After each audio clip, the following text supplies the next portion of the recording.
आदाब। Income, savings, investment और digital economy पर बेस्ड खास प्रोग्राम पैसा बोलता है लेकर हाजिर हूं मैं सोनिया सिंह। इस खास प्रोग्राम में आज बात यूनियन बजट 2024-25 की। हमारी union finance minister Nirmala Sitharaman ने 1 फरवरी 2024 को अपना छठा बजट पेश कर दिया है। हालांकि ये लोकसभा इलेक्शन से पहले का इंटरिम बजट है, फिर भी ये बजट बुनियाद है 2047 तक यानी आजादी के 100वें साल में विकसित भारत के सपने को पूरा करने की। और इस सपने को पूरा करने के लिए सरकार का फॉर्मूला भी बहुत साफ नजर आता है। सबका साथ, सबका विकास, सबका विश्वास और साथ ही सबका प्रयास। इसके लिए इस मौजूदा बजट 2024-25 में यूथ और विमेन एम्पावरमेंट पर खास तवज्जो दी गई है, जबकि फिस्कल कंसोलिडेशन को मेंटेन रखने के लिए financial year 2025 fiscal deficit target को जीडीपी में 5.1% कम कर दिया गया है। तो क्या है फिस्कल डेफिसिट टारगेट को जीडीपी में 5.1% कम करने का मतलब और किन किन सेक्टर्स को होने वाला है फायदा? इस पर बातचीत करने के लिए हमारे साथ 3 खास मेहमान मौजूद हैं। एसोचैम के ईस्टर्न चैप्टर में लॉजिस्टिक काउंसिल के को चेयरमैन मन्नू चौधरी, आईआईएमसी में इकोनॉमिक जर्नलिज्म के फॉर्मर प्रोफेसर शिवाजी सरकार और जाने माने टैक्स गुरु विमल जैन। आप तीनों का हम इस प्रोग्राम में वेलकम करते हैं। विमल जी, शुरुआत आप ही से करते हैं कि 2047 का एक विजन इलेक्शन से पहले दे दिया गया है कि विकसित भारत, एक डेवलप्ड कंट्री के रूप में जो जनता है वो अपने आप को एक डेवलप्ड कंट्री के रूप में देखे। तो ये विजन काफी इंपॉर्टेंट है और इसमें जो सबका प्रयास लेने की बात की गई है, क्या लगता है इस बजट में उस तरफ अग्रसर होने के लिए क्या कुछ दिखाया गया है रास्ता? और साथ ही जैसे एक डेवलप्ड कंट्री होने के लिए हमें चाइना जैसी तो सड़कें चाहिए, जापान जैसी सोच चाहिए और साथ ही इकोनॉमी भी वर्ल्ड क्लास चाहिए। देखिए, ये दर्शकों के लिए बहुत इम्पॉर्टेंट है। ये जो इंटरिम यूनियन बजट 2024-25 हम एक रोड मैप देता है। भारत को हम अब विकसित भारत बनाना चाहते हैं बाय 2047। होगा कैसे? हमने कुछ तय किया, सबका साथ, सबका विकास, सबका प्रयास, और हम आगे की ओर बढ़ रहे हैं। कैसे बढ़ेंगे? हमारे पास क्या पैरामीटर आज की डेट में अवेलेबल है? भारत 7% जीडीपी ग्रोथ से आगे बढ़ रहा है। सबसे ज्यादा फास्टेस्ट इमर्जिंग इकोनॉमी है अक्रॉस द वर्ल्ड। आप चाइना को देख लें, चाइना 5.1% के आसपास है। इंटरनेशनल मॉनेटरी फंड ने भी जो फोरकास्ट किया है, हम 6.5% से आगे बढ़ेंगे। पहला फैक्टर मैं दे रहा हूं, हम कैसे विकसित भारत बनने वाले हैं, ये पैरामीटर मैं आप सभी को दे रहा हूं। दूसरा पैरामीटर आप देखिए, जब हम भारत की बात करते हैं, हम 5th लार्जेस्ट इकोनॉमी बन गए हैं। हमने किसको पछाड़ा? यूके को। यूके जिसने भारत पे शासन किया, 75 साल की हिस्ट्री में हमने यूके को पछाड़ दिया। हम 5th लार्जेस्ट इकोनॉमी बन गए। हम 4th लार्जेस्ट इकोनॉमी बनने वाले हैं 2027 तक, और हमने $7 ट्रिलियन इकोनॉमी का टारगेट लिया है बाय 2030। यानी ये जो पैरामीटर्स, ये फिगर्स जो हम देख रहे हैं ना, ये हमें बताते हैं हम कैसे आगे बढ़ने वाले हैं। हमारे ऑनरेबल प्राइम मिनिस्टर ने कहा कि ये जो इंटरिम बजट है, एक इनोवेटिव, इंस्पायरिंग एक बजट है जो हमें रोड मैप देता है कि भारत कैसे विकसित भारत बनने वाला है। ये जो सारे फैक्टर मैंने आपको बताए, उसके अलावा मैं कुछ फैक्टर और आपको बताऊं। देखिए, भारत क्यों इमर्जिंग है और कितना अच्छा कर रहा है। आज देखिए, निफ्टी 22,000 के आसपास है और सेंसेक्स 72,000 के आसपास है। ईयर ऑन ईयर ग्रोथ अगर आप देखें, 18 से 20% का ग्रोथ है हमारे निफ्टी और सेंसेक्स में। यानी फॉरेन डायरेक्ट इन्वेस्टमेंट आ रहा है, फॉरेन इंस्टीट्यूशनल इन्वेस्टर्स हम पैसा लगा रहे हैं इंडिया में। और इंडिया की ग्रोथ स्टोरी, जब हम 7% जीडीपी ग्रोथ की बात करते हैं तो आम आदमी समझना चाहेगा ये 7% जीडीपी ग्रोथ है क्या? Manufacturing sector, service sector, trade sector. अब 7% का जीडीपी ग्रोथ हमने पिछले 3 सालों में देखा और आगे की ओर हमने अपना विजन बहुत क्लियर रखा है। यानी हमने अपने लिए रोड मैप तैयार कर लिया है। तो रोड मैप जब तैयार कर लिया है तो हमने एक और चीज देखी, बजट, ये जो बजट पेश हुआ हमारा, अब आपको मालूम है इलेक्शन आने वाला है। लेकिन ऑनरेबल फाइनेंस मिनिस्टर ने फिस्कल कंसोलिडेशन की ओर देखा। फिस्कल कंसोलिडेशन में उन्हें जो हमारा फिस्कल डेफिसिट 5.8% है, उसको उन्हें टारगेट किया है कि हम 5.1% पे लेके जाएंगे। 5.1% होगा कैसे? रेवेन्यू जनरेट होंगे और एक्सपेंडिचर को कंटेन किया जाएगा, जिससे मेरी इंटरेस्ट ऑब्लिगेशन कम हो, यानी तभी मैं फिस्कल कंसोलिडेशन।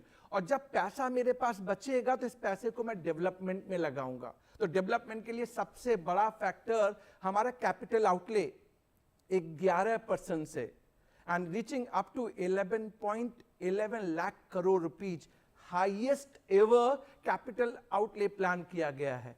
और दर्शकों को समझाओ ये कैपिटल आउटले होता क्या है। देश को अगर विकसित होना है तो देश को क्या चाहिए? Infrastructure, road, railways, air, aviation, hospital, ये सारे चीजों को हमको ग्रो करना है। जब हमारा बजट 11.11 लाख करोड़ रुपीज का हमारे पास कैपिटल आउटले जो बिगेस्ट एवर है, तो हमें वो सारी फंडिंग मिलने वाली है जो भारत को विकसित भारत बनाएगी। चूंकि सोनिया ने हम मुझसे पूछा कि यूएस का एक अलग सिनारियो है, जापान का अलग सिनारियो है, तो मैं दर्शकों को बताना चाहूंगा, जब मैं 5th लार्जेस्ट इकोनॉमी बन गया हूं, 27 पे मैं 4th लार्जेस्ट इकोनॉमी बनूंगा। और इंटरनेशनल मॉनिटरी फंड ने कहा है आने वाले सालों में हमारी ग्रोथ 6.5% रहेगी। तो यानी जो हमारा ग्रोथ मैप है, और इतनी फंड हमारे पास अवेलेबल है जो हम अपने रियल जो रिसोर्स है वहीं से हम एलोकेट कर पा रहे हैं। तो आने वाला जो युग है वो भारत का युग है। और भारत सिर्फ 10 सालों की हिस्ट्री नहीं है, ये पूरी जो हम देख रहे हैं ना, आने वाला युग भारत के लिए कहलाएगा, और भारत ही विकसित भारत 2047 में जरूर बनेगा। जी, और पिछले 10 साल में क्या कुछ बदला है, भारत कितना आगे बढ़ा है, इसकी भी एक रिपोर्ट कार्ड की तरह उन्होंने पेश किया कल अपने बजट में। शिवा जी, आपके पास आऊँगी। यहाँ पर अगर हम देखें, भारत के जो पड़ोसी हैं, चाहे वो पाकिस्तान हो, चाहे वो बांग्लादेश हो या श्रीलंका हो, उससे अगर हम कंपेयर करें, कल जो बजट आया और जो रिपोर्ट कार्ड एक इकोनॉमी की पेश की गई, क्या लगता है आपको कोविड के बाद किस तरह से रिकवर किया है, और साथ ही आगे का जो विजन दिया है वो उसकी गुंजाइश कितनी लग रही है आपको? भारत की तुलना में ख्याल में पाकिस्तान से तो कतई हो नहीं सकता है। पिछले कुछ सालों से हम देख रहे हैं कि बांग्लादेश की इकोनॉमी जो है वो काफ़ी अच्छी हुई है, और बांग्लादेश की इकोनॉमी के कुछ पैरामीटर्स जो हैं, हालांकि उनके मुल्क बहुत छोटा है, फिर भी उसके हिसाब से उन्होंने काफ़ी अच्छा काम किया है, और कई उसमें जो है भारत से वो करीब करीब टक्कर ले रहे हैं, कहीं कहीं आगे अगर नहीं है तो ये भारत के लिए एक अच्छी बात है कि भारत बांग्लादेश का जो सशक्त होना जो है वो भारत को भी मदद करता है, क्योंकि बांग्लादेश और भारत के ट्रेडिंग भी इधर काफ़ी बढ़ी हुई है, और बांग्लादेश कई मामलों में भारत पर जो है डिपेंडेंट भी है। तो इन सारी चीज़ों को अगर हम देखें, पाकिस्तान की इकोनॉमी जो है, भारत का पाकिस्तान से न तो कोई तुलना हो सकती है न है, और पाकिस्तान की जो इकोनॉमी है वो जिस तरह से जा रही है, मुझे लगता नहीं है कि आने वाले बहुत जल्दी अगर कुछ सालों में वो आसानी से उससे उबर पाएगी, और उनके अंदर भी जो पॉलिटिकल और बाकी जो सारी सिचुएशंस हैं वो भी बहुत मुनासिब नहीं है। इन सारी चीज़ों को देखते हुए हम क्या देखते हैं कि सिर्फ निर्मला सीतारमन वित्त मंत्री नहीं, भारत के जो बजट कल पेश किया उसमें जो 4 पिलर्स है उसके बारे में नहीं कहा। 4 पिलर्स मतलब गरीब, नौजवान, महिला और किसान, और इसको अगर आप जोड़ें तो भारत का कोई भी छूटता नहीं है। हर कोई कहीं ना कहीं किसान भी है, महिलाएं हर जगह हैं, और उन सारी चीज़ों का उन्होंने ख्याल रखा है। और ये सिर्फ उन्होंने नहीं कहा, जब प्रेसिडेंट द्रौपदी मुर्मू उन्होंने जब जॉइंट सेशन को एड्रेस किया, उन्होंने भी यही बातें की, यही सारी चीज़ें छुई, और उन्होंने कहा कि ये हमारे जो स्ट्रॉन्ग पिलर्स हैं। और साथ ही उन्होंने ये कहा कि हम सालों से सुन रहे हैं, 1971 से, मतलब उनका कहना है कि गरीबी हटाओ, और उन्होंने कहा कि गरीबी जो है हम सुनते ही आ रहे हैं कि गरीबी हटाओ, गरीबी नहीं हट रही थी, और गरीबी जो है हम जन्म से ये सुनते आ रहे थे, अब जाकर हम जो है वो जो सपना था गरीबी हटने का वो साकार हुआ। और उनका मतलब ये था कि पिछले जो कोविड के बाद भी अगर हम देखें, जो अभी जो सरकारी आंकड़े आए हैं उसके हिसाब से हमारी गरीबी के जो फिगर्स थे वो काफ़ी नीचे आ गए हैं। यानी कि काफ़ी लोग जो है गरीबी रेखा के ऊपर चले गए हैं। और इसका ये मतलब होता है, देखिए गरीबी रेखा से ऊपर आना जो है लगता है कि एक इंडिविजुअल के लिए कोई बात होगी, नहीं, पूरे मुल्क के लिए बात होती है। जब कोई उस लेवल से ऊपर आता है तो वो जो है जो पूरा जो देश की जो इकोनॉमी है उससे जुड़ता है। देश की इकोनॉमी से कैसे जुड़ता है? वो ज़्यादा चीज़ें कंज्यूम करता है, ज़्यादा खाता है, ज़्यादा चीज़ें पहनता है, ज़्यादा चीज़ें खरीदारी करता है, और उसके ज़रिए जो है जो पूरी इकोनॉमी की जो एक बढ़त होती है, यानी कि जब आप कोई भी चीज़ आप कंज्यूम करेंगे, कोई भी चीज़ आप लेंगे, खरीदेंगे, बाज़ार जाएंगे, बाज़ार से लाएंगे, तो उसके जुड़े हुए तमाम जो लोग हैं जो मैन्युफैक्चरिंग और कोर सेक्टर से, जैसे कि बिमल जी अभी कह रहे थे, इन सारी चीज़ों से जुड़े होते हैं, उनका जो है उनकी खरीदारी, उनकी बिक्री बढ़ती है। तो ये जो बिक्री जो बढ़ना है, लगता है बड़ी छोटी सी चीज़ है, एक ने खरीदा एक का बढ़ नहीं है। जब बिक्री बढ़ती है तो पूरा चेन होता है, और उस चेन के ज़रिए जो है सारा जो डेवलपमेंट का जो प्रोसेस है वो होता है। तो ये जो चीज़ हम देख रहे हैं कि ये कैसे होगा, तो उनमें देखिए उन्होंने सिर्फ ये नहीं कहा, उन्होंने कहा जी किसानों के लिए जो है, किसानों के लिए सबसे बड़ी समस्या क्या होती है? किसानों के लिए सबसे बड़ी जो प्रॉब्लम होती है वो होती है कि वो मार्केटिंग कैसे करें। और अभी कल के जो बजट में उन्होंने कहा कि मार्केटिंग का जो है कई लेवल पर कई तरह से ध्यान रखा जाएगा। और किसान का मतलब ये सिर्फ नहीं है जो गेहूं चावल उगाने वाला है, किसान का मतलब है जो मछली की पालन करता है, मछुआरे जो हैं, किसान का मतलब जो ऑयल सीड्स पैदा करता है, किसान का मतलब जो डेयरी में जो लगे हुए हैं वो हैं, और हॉर्टिकल्चर के सारी चीज़ें जो हैं, सब कुछ जो है सब्जी उगाने वाले सब लोग जो सारे जो किसान कई प्रकार तरह के होते हैं। आमतौर पर हम समझते नहीं है, जब हम किसान कहते हैं तो हम सोचते हैं कि ये गेहूं या चावल उगाता होगा, पर मछुआरा भी किसान होता है। एक्वाकल्चर के जो 5 फॉर्म्स जो लगाए जाएंगे, उन सारी चीज़ों को देखिए, इन सारी चीज़ों से क्या होगा। एक्वाकल्चर में जो है ऐसा नहीं है कि सिर्फ मुल्क के लोग ही मछली खाते हैं। मछली की जो, और ख़ास करके जो सी फिश की बात की गई है, उस सी फिश का जो डिमांड है वो वर्ल्ड ओवर है। और वर्ल्ड ओवर जो है हमने पिछले कुछ सालों में 4 लाख करोड़ से ज़्यादा कई तरह के जो खेती से पैदा होने वाली चीज़ें हैं उसका जो है हम एक्सपोर्ट किया है हमने। और उसमें हम देखिए हम कई चीज़ें जो हैं, जैसे आप चले जाएंगे हांगकांग और ऐसे कई आइलैंड्स में चले जाएंगे तो वहाँ सीवीड जो खेती होती है, सीवीड खाया जाता है, जैसे कि हमारे जैसे मेथी के साग होते हैं, करीब करीब वैसा ही टेस्ट होता है उसका।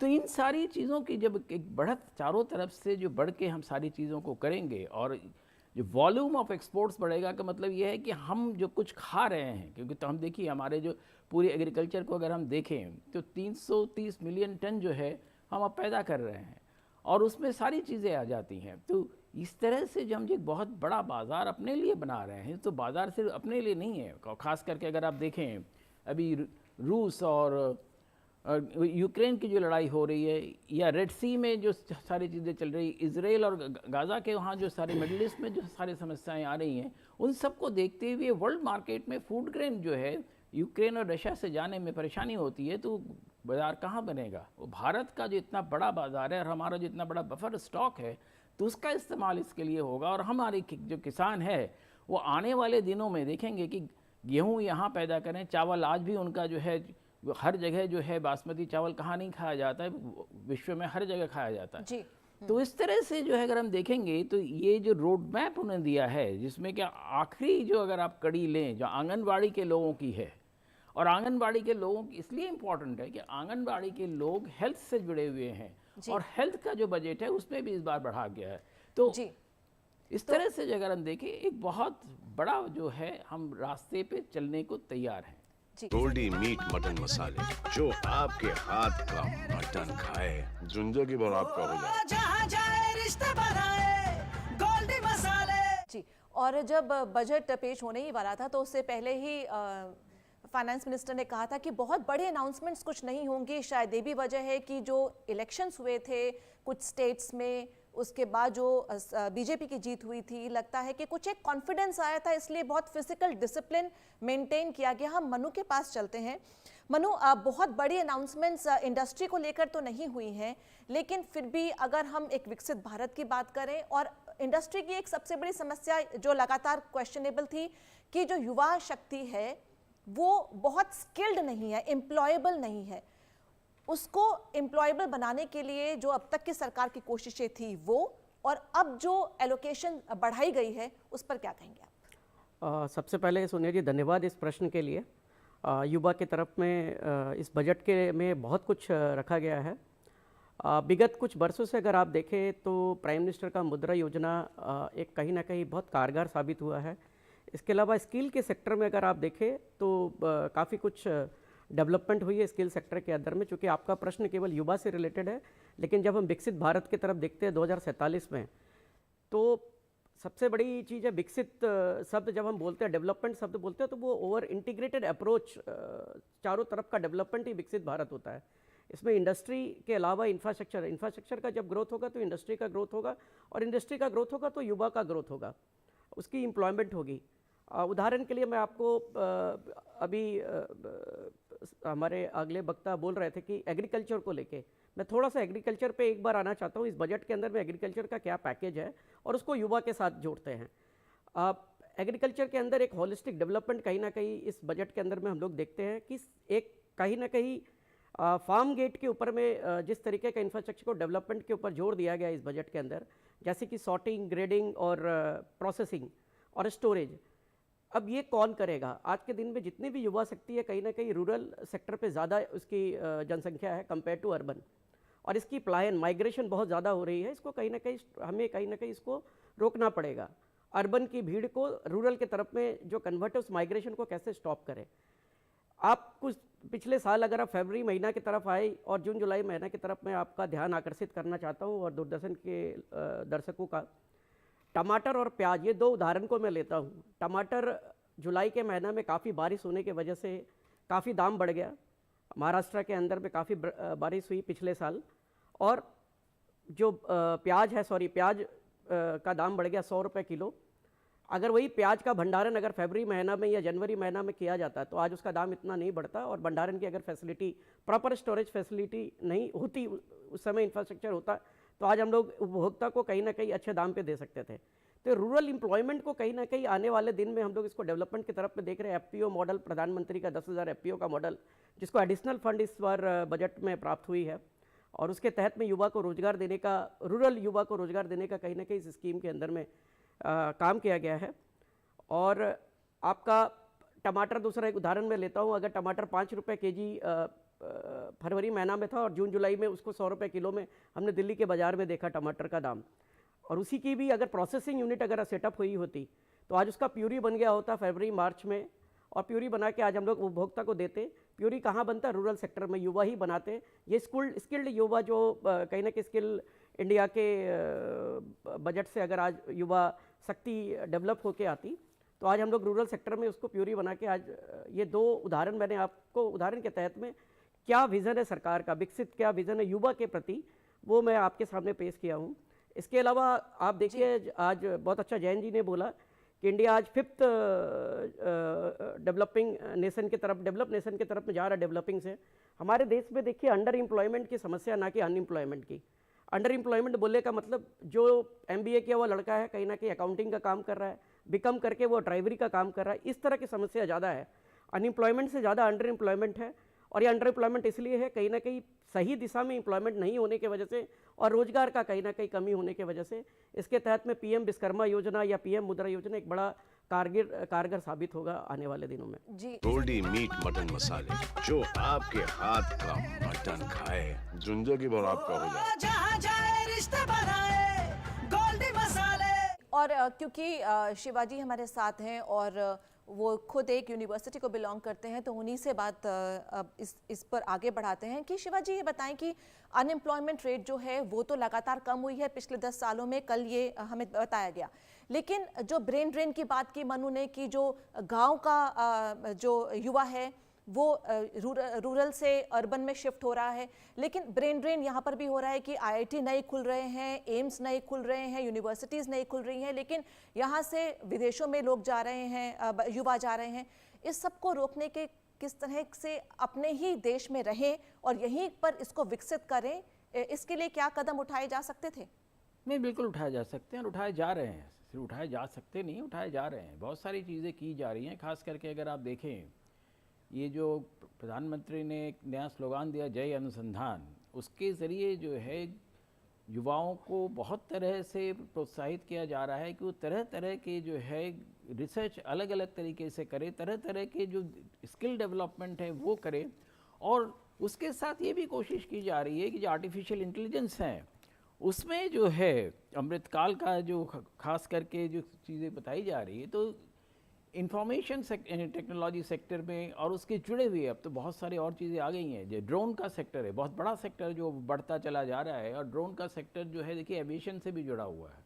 तो वो जो एविएशन, ड्रोन और ये सारी चीज़ें जो हैं उसमें ज़रूर जो है इन सब सारे लोग जुड़ रहे हैं। और यही नहीं, हमने ये भी देख रहे हैं छत्तीसगढ़ के दूर दूर के जो गांव हैं वहाँ तक भी ये अवेयरनेस फैल रही है, और काफ़ी लोग जो है खास करके आंध्रा और तेलंगाना में अगर हम देखते हैं तो वहाँ लोग अपने जो अभी भी जिस तरह के इंफॉर्मेशन टेक्नोलॉजी के अपने कियोस्क खोल के या अपने रिसर्च सेंटर्स खोल के वो तरह तरह से डिफरेंट जगहों से और ख़ास करके ई नाम के उससे जो जुड़ रहे हैं, तो उनके लिए स्कोप्स हैं। पर दूसरी चीज़ आपने कहा ब्रेन ड्रेन, देखिए ब्रेन ड्रेन की बात आज से नहीं हो रही है, जब से IITs बनी है तब से हो रही है।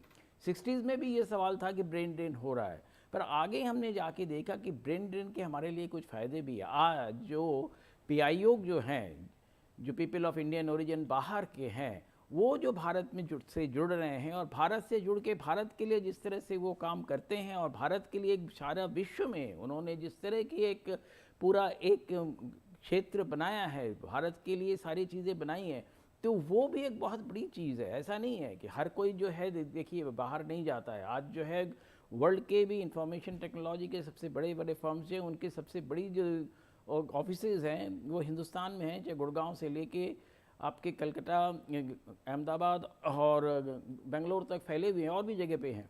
तो ऐसा नहीं है कि ब्रेन ड्रेन अपने आप में कोई बुरी चीज़ है, ब्रेन ड्रेन के भी अपने फ़ायदे हैं। और ये भी हम देखते हैं कि ब्रेन लोग जाते हैं 2-4 साल बाद, वहाँ से जो अपने एक्सपीरियंस लेके आते हैं और यहाँ आके फिर वो अपना काम करते हैं। तो ऐसे कई लोगों को हमने देखा है कि वो हमारे नीति आयोग जैसे जगहों पे भी आए हैं, हमारे टेलीकॉम सेक्टर में आए हैं, और उन्होंने बहुत बड़े अच्छे अच्छे काम किए हैं। तो ब्रेन ड्रेन को हमें कोई नेगेटिव नज़र से नहीं देखना चाहिए। पर हाँ, आपने जो कहा है कि देश में जो उनके लिए जो है सारे अवसर और बढ़ने चाहिए, वो अवसर बढ़ना शुरू हुआ है, और हम समझते हैं कि जब तक 2047 आएगा, 1.25 साल में, ये अवसर और बढ़ जाएगा। जी, और 2047 से हम सीधा 2070 तक चलते हैं। 2070 तक नेट ज़ीरो का जो एक लक्ष्य दिया है, एक जो विजन वहाँ पर है, उस पर हम बिमल से बात करते हैं। बिमल जी, ये बताएं कि विंड एनर्जी हो, सोलर एनर्जी हो या बायो एनर्जी हो, इस सबको बढ़ावा देने के लिए कई एलोकेशंस किए गए हैं, इस सब का कितना असर आप देखेंगे? मैं आपको बताऊं, जब हम नेट जीरो की बात करते हैं तो इंडिया का कमिटमेंट वर्ल्ड वाइड दिखता है। इस बजट में देखिए, ऐसा कहा गया है कि 1 करोड़ जो लोग हैं उनके यहाँ सोलर पावर पैनल लगाए जाएंगे, जहाँ पे 300 यूनिट इलेक्ट्रिसिटी जनरेट होगी, और around 18,000 rupees yearly electricity saving की जाएगी। जहाँ तक हम बायोफ्यूल की बात कर रहे हैं, या हम ऐसे फ्यूल की बात कर रहे हैं जो कार्बन को कम करने वाली है, उसके ऊपर भी जो इम्पैक्ट है, प्राइसिंग, टैक्सेशन, सबकी ओवरऑल पॉलिसी को फ्रेम किया गया है कि 2070 तक हम कैसे इन चीज़ों को आगे लेके जाएंगे। तो आपका ये पूछना कि हम नेट जीरो की ओर कैसे आगे बढ़ रहे हैं, तो सबसे पहले मैंने फैक्टर आपको दिया, solar energy, wind power energy को हम आगे की ओर बढ़ा रहे हैं। कोल का जो यूटिलाइजेशन है उसको हम मिनिमाइज करने की कोशिश कर रहे हैं। रोड मैप इस बजट में दिया गया है। अदरवाइज भी 1 करोड़ लोगों के लिए जब हम सोलर पावर पैनल लगाएंगे, आप जस्ट सोचिए, एक इतना बड़ा यार्डस्टिक हमने तैयार कर लिया, आगे के लिए वे फॉरवर्ड हो गया। 1 करोड़ के बाद सक्सेसफुली हम इंप्लीमेंट करेंगे 5, 10, इस तरह से चीजें आगे बढ़ेंगी, और आप अपने खुद अपनी छत पे सोलर पावर पैनल लगाएंगे। तो यानी आप जो पुअर फैमिलीज हैं, देखिए इस बजट में 4 फैक्टर लिए गए हैं जो बड़े इंपॉर्टेंट है। क्या लिया गया? फार्मर्स रिलेटेड हमने इतनी सारी बातें की। पुअर वर्क से, गरीबी वर्क से आते हैं, उनको हम कैसे फंड करने वाले हैं। ऑफ कोर्स आपने मुझसे नेट जीरो के बारे में कहा, बट मैं आपको बताऊं, अगर हाउसिंग की बात अगर आप लें तो आप देखिएगा प्राइम मिनिस्टर आवास योजना में 3 करोड़ लोगों को आवास दिया गया है, और आने वाले 2030 तक टारगेट लिया गया है 2 करोड़ लोगों के लिए और प्राइम मिनिस्टर आवास योजना में आवास उनके लिए बनाया जाएगा। और जिस तरीके से चीजें डेवलप हो रही हैं आने वाले टाइम में, मैं ये कह रहा हूँ नेट जीरो एक वन ऑफ द फैक्टर है जिसके ऊपर मैंने आपको बताया, और एक रोड मैप हमने तैयार किया है। इसको हम नेट जीरो कैसे करेंगे, हमने अपना कमिटमेंट वर्ल्ड के मैप पे दिखाया है, और हम वर्ल्ड से भी चाहते हैं जो डेवलप्ड कंट्रीज हैं वो भी आगे आएं और देखें ये पूरा वर्ल्ड कैसे नेट जीरो हो सकता है। जी मनु, शायद इस पे और हमें बता पाएंगे, क्योंकि मनु जैसे 2022 तक ही 40 गीगावाट का जो एक टारगेट था उसका 15% ही हो पाया, तो जो ये एनर्जी ट्रांजिशन है यहाँ पर क्या कुछ बाधाएं आती हैं, क्या चक्कर है? थैंक यू, आपने एडिशनली मुझे ऐड करने के लिए दिया। जैन जी एक इनसाइट उन्होंने दिया इस बजट का। इसके साथ में जैसे 1 crore solar panel house hold पे पहली बार ऐसा योजना लेके सरकार आए, और ऐसा अनुमान किया जाता है एक्सपर्ट के द्वारा कि 1 करोड़ अगर हाउस होल्ड पे रूफटॉप सोलर पैनल लगेगा तो 25 गीगावाट का प्रोडक्शन हो सकता है, 20 to 25 गीगावाट का प्रोडक्शन हो सकता है इलेक्ट्रिसिटी का। और ये इस तरह के हाउस होल्ड पे जिस तरीके का इन्होंने योजना बनाया, इसमें 300 यूनिट इलेक्ट्रिसिटी हर हाउस होल्ड को मिल रहा है कहीं ना कहीं फ्री में, और एनुअली वो 10 से 15 हज़ार का बचत एक हाउस होल्ड कर सकता है इसके अंदर में। इसके अलावा ये एक रोजगार का भी बहुत बड़ा साधन है सोनिया जी। इसमें रोजगार कैसे, जो टेक्निकल स्टूडेंट स्किल इंडिया के तहत में ITI की एजुकेशन लेके सोलर पैनल इंस्टॉलिंग का जो काम करते हैं, जो वेंडर्स हैं, उनके लिए एक बड़ा रोजगार है रूरल साइड में डेवलपमेंट का। और सोलर पैनल ऑफ कोर्स उसके पूरे इंस्टॉलेशन का, तो एक एम्प्लॉयमेंट के साथ साथ ग्रीन एनर्जी को कंजर्व करने का एक बड़ा मिशन इसके अंदर में देखा जा सकता है। दूसरा मैं थोड़ा आपको इस पे नेट ज़ीरो पे जो कि अपन बात करें 2070 तक भारत सरकार का कहीं ना कहीं कमिटमेंट है, तो इसमें CBG एक बायोगैस का इस बार जो प्रावधान किया गया है, CBG को कहीं ना कहीं हम लोग ब्लेंड कर रहे हैं आने वाले दिन में CNG और PNG से। CNG is for public transportation और PNG is for domestic use. तो इसका जो परमिशन आना, और ये कहीं ना कहीं एक बायोमास को का प्रोडक्शन को बूस्ट करेगा आने वाले दिन में, और ग्रीन एनर्जी कंजर्वेशन की तरफ में हम लोग एक पहल की तरफ दिखा रहे हैं। जैन जी ने बड़ा अच्छा बात बोला कि भारत अब आने वाला दिन में एक उदाहरण होगा जहां हम हार्मनी विथ नेचर, प्रकृति के साथ कैसे सद्भाव बनाकर हम डेवलपमेंट कर रहे हैं। यही तो रियल डेवलपमेंट है। जब हम विकास की बात कर रहे हैं तो हम प्रकृति को कहीं ना कहीं डिस्टर्ब नहीं करके कार्बन इमिशन के ऊपर कैसे कंट्रोल करें। इस बजट के अंदर में वो विज़न पूरा साफ तरह से दिखता है। CBG का ब्लेंड करने का परमिशन या रूफटॉप पैनल के ऊपर चीज़ों को लाना, और इसके अलावा इलेक्ट्रॉनिक व्हीकल का उपयोग करना। आने वाले दिन में 10,000 पब्लिक ट्रांसपोर्टेशन EV का लॉन्च होना, जिसको सरकारी मदद कहीं ना कहीं मुहैया कराया जाएगा। तो ओवरऑल ये पूरे ग्रीन एनर्जी पे एक बड़ा कदम है, और 25 गीगावाट का प्रोडक्शन एक सोलर पैनल के तहत में सरकार का हाउस होल्ड तरफ से, जो अनयूज सेक्टर था, आज तक हम लोग सोलर पैनल कहीं ना कहीं कॉर्पोरेट में या प्राइवेट कॉमर्शलाइज वे में देखते थे। आज हाउस होल्ड में और घर घर में कहीं ना कहीं एक प्रोडक्शन का इसका हम लोग आने वाला दिन में मार्गदर्शन देख रहे हैं इस बजट के तहत। जी, और जो ट्रांसमिशन कंपनी है उनका भी थोड़ा बोझ जो है वो कम हो जाएगा। शिवा जी, इसको हम अगर टच करें, जो विमल जी ने बात की हाउसिंग की कि PM आवास योजना के तहत अब 2 करोड़ और गरीबों को घर दिए जाएंगे, इससे पूरा चक्र कैसे घूमेगा इकोनॉमी का, क्या बूस्ट मिलेगा? देखिए, PM का जो ये प्रोग्राम है 2 हिस्सों में है। एक तो फॉर रूरल हाउसिंग, और दूसरा इस बार पहली बार फाइनेंस मिनिस्टर ने मिडिल क्लास के लिए खास करके कहा है कि ये मिडिल क्लास के लोग ऐसे होते हैं जो तो किराए के मकान में होते हैं या स्लम में रहते हैं या ऐसी जगह पे रहते हैं जहाँ वो रहना नहीं चाहते हैं और वो अपना घर बनाना चाहते हैं। तो उनके लिए खास करके जो है खास प्रोग्राम लाए हैं। तो ये समझिए कि 2 करोड़ से ज़्यादा जो मकान ये बनेंगे, तो मकान बनने का मतलब ये नहीं है कि सिर्फ 2 करोड़ लोगों को फ़ायदा होगा, 2 करोड़ फैमिलीज़ को फ़ायदा होगा। 2 करोड़ फैमिलीज़ के लिए एक रहने की अच्छी जगह मिल जाएगी, जो 2030 तक ऐसा होगा। दूसरी चीज़ है कि इसका जो पूरा जो दारोमदार है उस किस पर है, वो पूरा जो है एक इंडिविजुअल पर है कि वो जो मकान बनाएगा, तो मकान बनाने से जो एक्टिविटी शुरू होगी वो चेन एक्टिविटीज़ होती हैं। सीमेंट कहीं से आएगा, बालू कहीं से आएगा, कहीं से ईंटें आएंगी, कहीं से मैशन आएगा, वो सारी चीज़ों को जोड़ के सारी चीज़ें जो बनाएंगी, तो इससे जो है रूरल इंडस्ट्री जो है वो एक डेवलप होगा। उसके साथ साथ जो है अर्बन और सेमी अर्बन एरियाज में जो एक इस तरह की जो कंस्ट्रक्शन इंडस्ट्री है उसको बूस्ट मिलेगा। तो ये अगर आप चेन को देखें, अगर इस सारी चीज़ों को देखें, तो आप आसानी से कह सकते हैं कि इससे कई करोड़ लोगों को सारे भारत में फ़ायदा होगा, अलग अलग जगहों में, अलग अलग क्लस्टर्स में। ऐसा नहीं है कि एक ही जगह होगा, ये सारे भारत का ये प्रोग्राम है।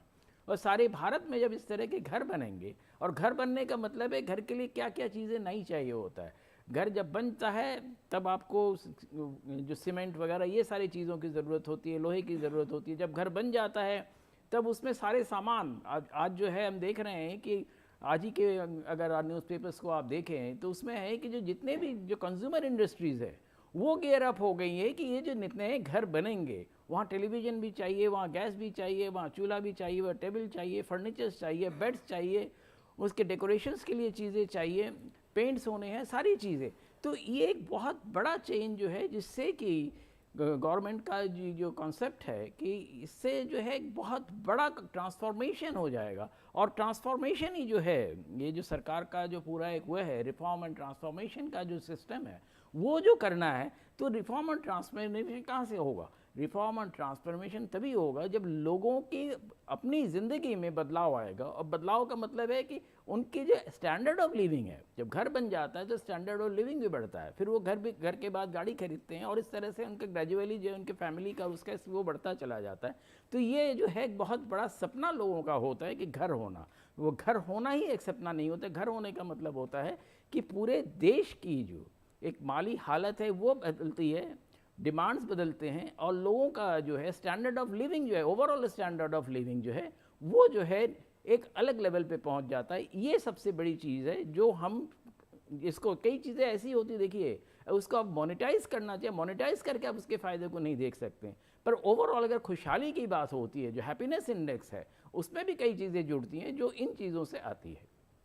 जी, और रिफॉर्म की आपने बात की, हाउसिंग रिफॉर्म तो हो गया। एक रिफॉर्म ऐसा है जिसकी बजट, हर बजट में सब लोग उम्मीद करते हैं, वो है टैक्स रिफॉर्म की। वो इस बार नहीं होने थे क्योंकि वोट ऑन अकाउंट है, और शायद इसी वजह से नहीं भी हुए। लेकिन विमल जी, हम अपनी रिएक्शन हमें देंगे कि जो 1962 तक के नोटिसेस आ गए थे कुछ टैक्स पेयर्स को, तो वो अब सब उन्होंने डाइल्यूट कर दिया और डिसॉल्व कर दिया। उससे कितना फ़ायदा होगा? मेरे को लगता है शायद 8 टैक्स पेयर में एक को फ़ायदा हुआ है। सोनिया, आपने बहुत अच्छा क्वेश्चन किया, बट रिफॉर्म को, अगर टैक्सेशन रिफॉर्म को देखें ना, तो कुछ बातें मैं जरूर कहना चाहूँगा, मैं जरूर टच करूँगा एमनेस्टी जो सोनिया मुझसे चाह रही थी। लेकिन टैक्सेशन में रिफॉर्म क्या हुआ है? इनकम टैक्स, डायरेक्ट टैक्स में देखिए सबसे बड़ा बिगेस्ट रिफॉर्म जो हमारे ऑनरेबल फाइनेंस मिनिस्टर ने कहा भी, हमारी जो टैक्सेशन डायरेक्ट टैक्स से कलेक्शन होता है वो ट्रिपल हो गया है।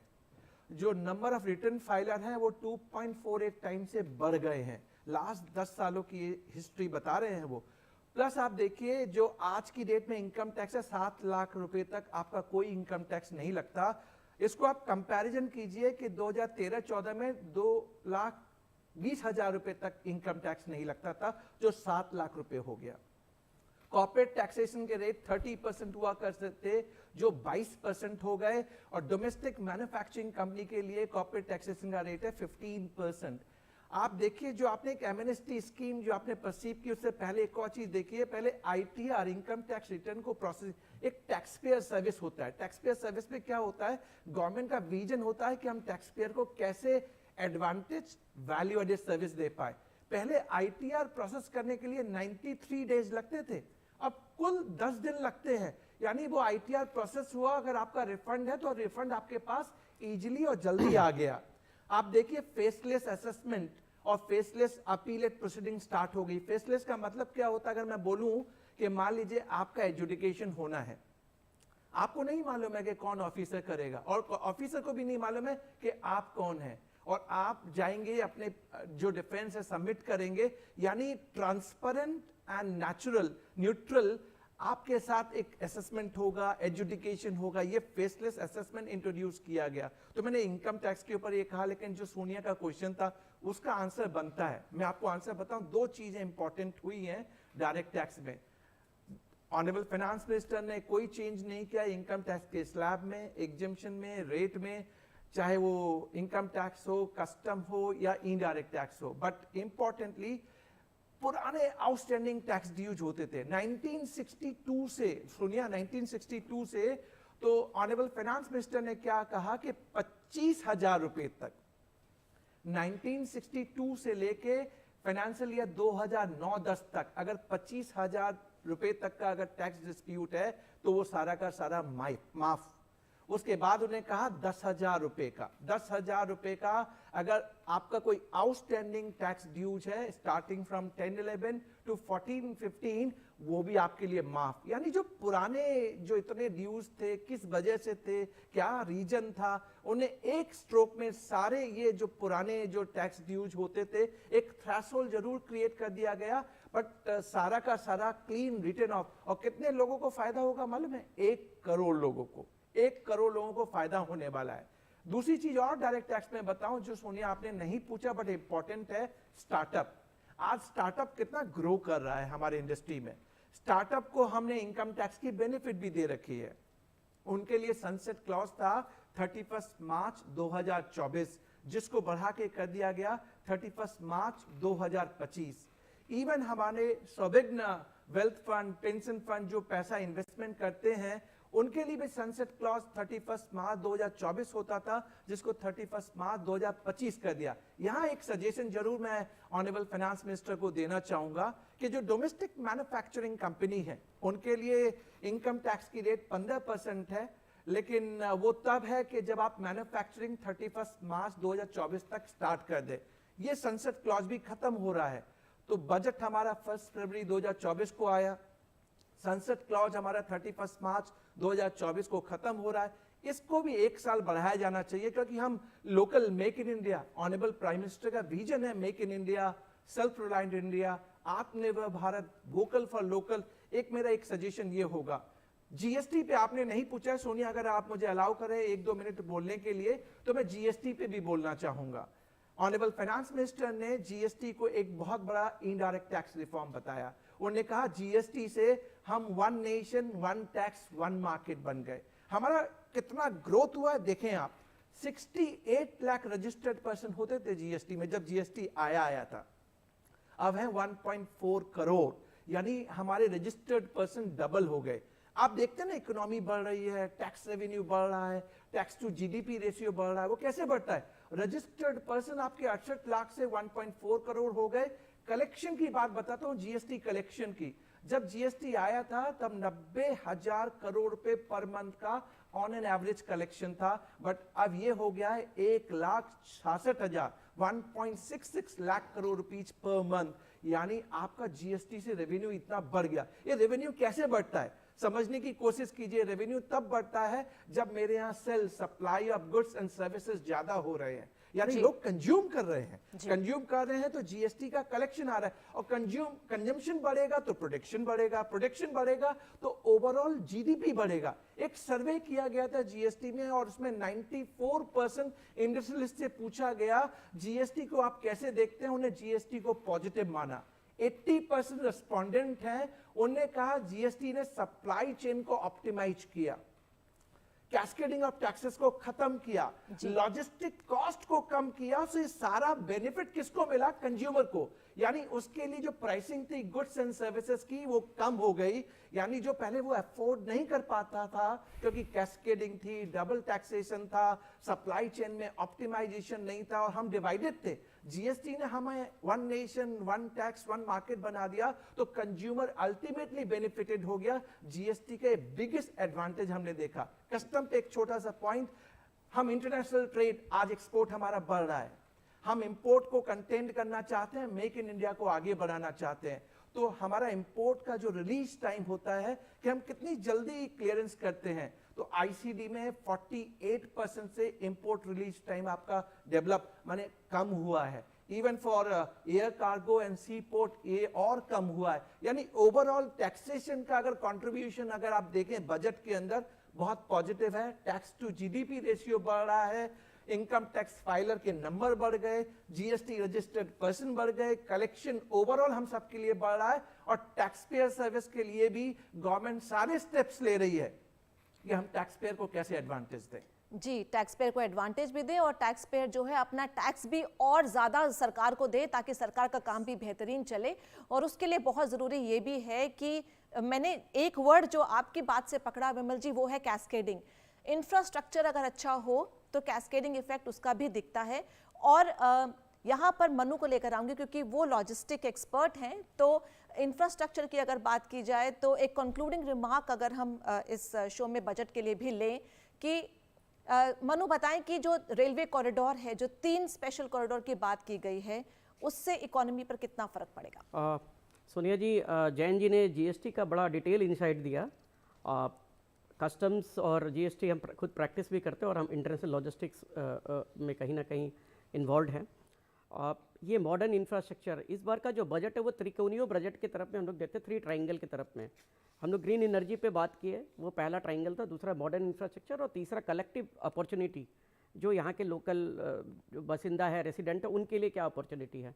तो मॉडर्न इंफ्रास्ट्रक्चर के तहत में ये जो इंफ्रास्ट्रक्चर का डेवलपमेंट है इस बजट के अंदर में बहुत बड़ा रोल प्ले किया, इसीलिए इंफ्रास्ट्रक्चर पे 11 लाख करोड़ का आउटले कहीं ना कहीं माननीय वित्त मंत्री ने इसमें बजट में रखा।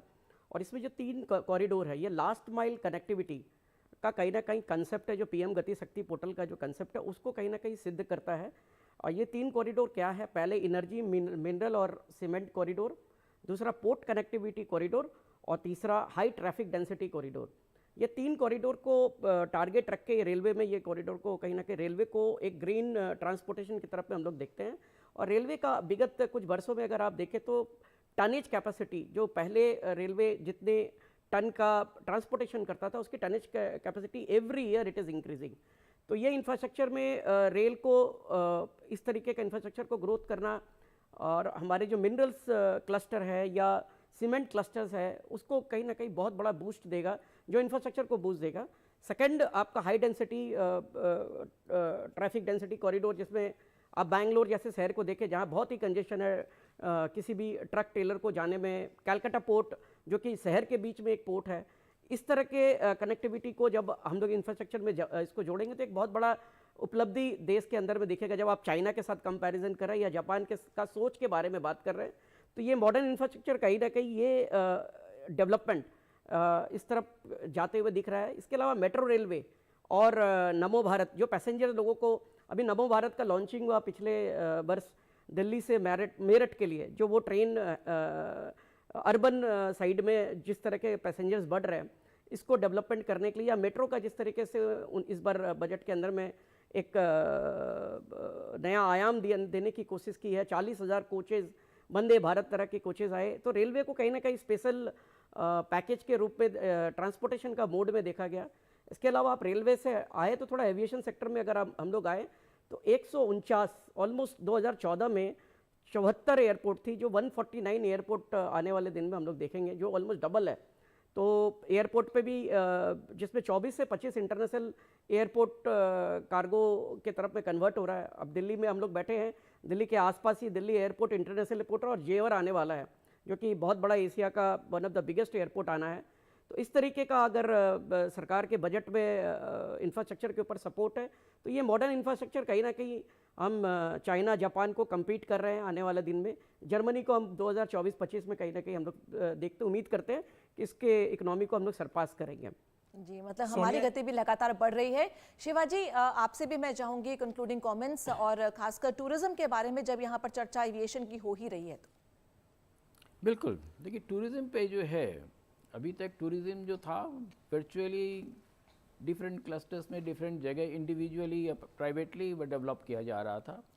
गवर्नमेंट करती थी, डिफरेंट स्टेट गवर्नमेंट्स अपने हिसाब से करती थी, अपने थीम के हिसाब से उसको बनाती थी। इस वक्त जो किया जा रहा है, जो G20 के साथ जो है वो शुरू किया गया, और G20 में अलग अलग 50 डेस्टिनेशंस में जो मीटिंग्स हुई और उसमें जो लोगों को रिस्पांस देखा गया है, जो फॉरेन से आने वाले जो विजिटर्स थे उनका जो रिस्पांस देखा गया, उसको देखते हुए ये अब सरकार ने जो इस बजट में जो ले आए हैं कि ये जो सारे 50 डेस्टिनेशंस हैं उसको एज टूरिस्ट डेस्टिनेशन भी डेवलप करना है। कि टूरिस्ट डेस्टिनेशन किस तरह से डेवलप करना है, आप कह सकते हैं कि जैसे अयोध्या में किया गया या स्टैचू ऑफ यूनिटी का जो गुजरात में है वहाँ पर किया गया, उस तरह से जो है एक पूरा शहर को जो है कि टूरिस्ट डेस्टिनेशन की तरह डेवलप किया जाएगा, जहाँ कॉन्फ्रेंसेस भी होंगे, होटल्स भी होंगे, डिफरेंट काइंड ऑफ इंटरेक्शंस होंगे, जैसे वहाँ डिज्नीलैंड का तरह अयोध्या में एक रामलैंड का कॉन्सेप्ट है। इस तरह से एक मल्टी डायमेंशनल जो एक डेस्टिनेशन बनेगा, जिसमें कि आप कह सकते हैं वहाँ अच्छी एक यूनिवर्सिटी भी बनेगी। तो इस तरह से जो है डिफरेंट टूरिस्ट डेस्टिनेशंस जो है सिर्फ टूरिस्ट डेस्टिनेशन ही नहीं होंगे, वो एक एजुकेशनल सेंटर्स होंगे, वो एक एक्टिविटी हब होगा, वो कॉन्फ्रेंस हब होगा और इंटरेक्शंस के जो हब होंगे। और इस तरह से जगह वहाँ जब सारी चीज़ें डेवलप होती है तो एक तो लोकल लोगों को जो नेचुरली वहाँ को एम्प्लॉयमेंट मिलता है, और साथ साथ जो है जो बाहर से आके जो लोग इन्वेस्टमेंट करते हैं उसकी वजह से जो उसके आसपास का एरिया भी डेवलप हो जाता है, क्योंकि जब शहर का ही नहीं, शहर के दूर तक का जो डेवलपमेंट होता है, और उस डेवलपमेंट के साथ साथ दो फायदे होते हैं लोगों को। एक तो वहाँ के लोगों के ज़मीन के दाम बढ़ जाते हैं, ज़मीन की जो डिमांड बढ़ जाती है, तो उसके वजह से जो है आसपास के काफ़ी दूर तक के लोगों का जो है उसमें इन्वॉल्वमेंट होता है, और कई तरह के हर लेवल के ट्रेडर्स से लेके इवन अनस्किल्ड पीपल जो हैं वो भी उसमें जुड़ जाते हैं। तो इस तरह से जो है एक ओवरऑल अगर आप देखें वो जो क्लस्टर बनेगा, तो उस क्लस्टर में अभी जो है करीब 1500 करोड़ साल का जो है उसमें इन्वेस्टमेंट किया जाएगा, ग्रेजुअली नेचुरली वो बढ़ेगा। और देखिए इसमें सबसे इंटरेस्टिंग चीज़ जो है जो अयोध्या का मॉडल बनाया है, उसमें अयोध्या में स्टेट गवर्नमेंट का जो इन्वेस्टमेंट है वो सिर्फ अभी बहुत लिमिटेड है, 20 करोड़, और कुछ सारी चीज़ों को ले लेंगे तो 1000 करोड़ से ज़्यादा अभी भी नहीं है। पर वो जो प्राइवेट इन्वेस्टमेंट चारों तरफ से आ रहे हैं उसके वजह से अयोध्या का डेवलपमेंट हो रहा है। तो ये जो प्राइवेट इन्वेस्टमेंट्स के ज़रिए पूरे ये जो 50 क्लस्टर्स है उसको जो डेवलप करने का जो प्लान है, उससे जो है एक बहुत बड़े जो मतलब देखिए हर चीज़ गवर्नमेंट कर नहीं सकती है, government can regulate the things. तो ये सारी चीज़ों का जब डेवलपमेंट होगा अल्टीमेटली जो इसका जो फ़ायदा होगा वो भी गवर्नमेंट को मिलेगा, क्योंकि चाहे डायरेक्ट टैक्स हो चाहे इनडायरेक्ट टैक्स हो वो सरकार के पास आएगा, और सरकार के पास जो वो पैसा आएगा तो ऐसे क्लस्टर्स को डेवलप करने में और अच्छा लगेगा। एक छोटी सी चीज़ मैं और सजेस्ट करना चाहूँगा प्राइम मिनिस्टर को और फाइनेंस मिनिस्टर को। देखिए एक चीज़ जो है हमारे देश में हम लोग कोशिश करते हैं कि फास्ट ट्रेन चले, फास्ट मेट्रो चले, फास्ट रैपिड ट्रांजिट चले, पर एक डिमांड हमारे यहाँ और भी है कि उतनी फास्ट चीज़ें भी हमें नहीं चाहिए, हमें कुछ मॉडरेट स्पीड के भी गाड़ियाँ चाहिए जो जगह जगह रुकती हुई जाए और उस स्पीड से जाए। तो उसके लिए जो ट्राम का जो सिस्टम है, यूरोप में अगर आप देखें बहुत सी लंबी लंबी दूरी के ट्राम चलते हैं, 70 किलोमीटर 80 किलोमीटर दूरी के ट्राम्स चलते हैं। उस तरह के ट्राम्स का भी जो है वो क्लस्टर्स यहाँ बनाया जाए डिफरेंट छोटे छोटे शहरों में। कई जगह मेट्रो से प्रॉब्लम है, तो छोटे छोटे शहरों में ट्राम्स अगर दिए जाते हैं तो उसमें इन्वेस्टमेंट भी कम होता है और लोगों को सहूलियत भी ज़्यादा होती है। बिल्कुल, ये मानना पड़ेगा हमें कि जिस तरह से फाइनेंस मिनिस्टर ने एक 2047 तक विकसित भारत का जो विजन दिया है, हमारे गेस्ट ऑलरेडी उस तरह सोचना शुरू कर दिया है कि एक डेवलप्ड कंट्री की तरह ट्राम्स भी हों और हर फैसिलिटीज़ एक डेवलप्ड कंट्री की तरह हों। बहुत बहुत शुक्रिया आप तीनों का स्टूडियो में आने के लिए और इस जानकारी को शेयर करने के लिए। बहुत शुक्रिया सोनिया। पैसा बोलता है कि इस कड़ी में फिलहाल इतना ही। आप अपनी राय और सजेशंस हमें ईमेल कर सकते हैं। हमारा ईमेल आईडी नोट कीजिए ddurduspecials@gmail.com। इसी के साथ हमारी पूरी टीम को दीजिए इजाजत। आदाब।